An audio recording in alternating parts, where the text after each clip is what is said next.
Mabigat pa talaga yung gloves niya, baka? Hindi yan. Ba't sabi ni kayo, mabigat daw yan? Eh, malaki yung mga yan eh. Paano magibigatan? Di ba kung sa atin, mabigat yan?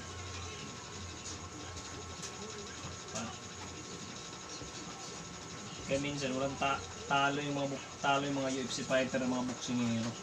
Bihira lang na UFC na nanalo sa boksingero. Kasi yung glove sa UFC maliit eh. Sa boxing ang kapal-kapal, paano pag maliit din tulog. Kaya pag yung mga boksingero pag bumaliban lang pag matatandaan na siya mayurga katalago sa buglagi.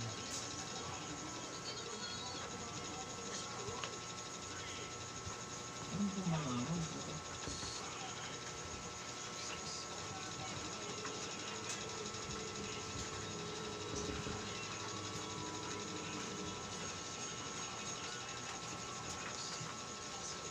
Kadang so ano ba mga?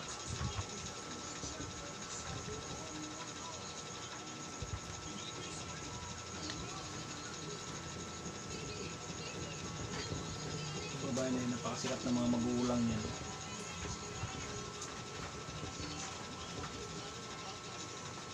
Tatay niya isa sa pinakasikat na singer sa mundo.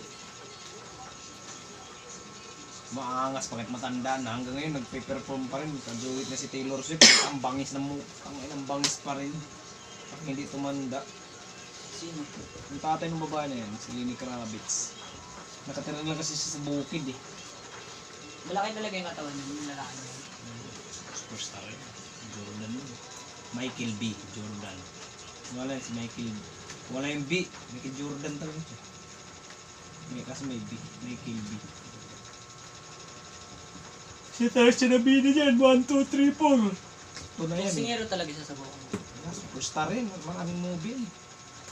Ano yan? Director, producer, mayaman yan. Singer, rapper. Binalat sa kanya. Kinakabaliwan din ng mga chicks. Bato-bato yung katawan. Napakalaki ng katawan mo, takot ka mag-propose.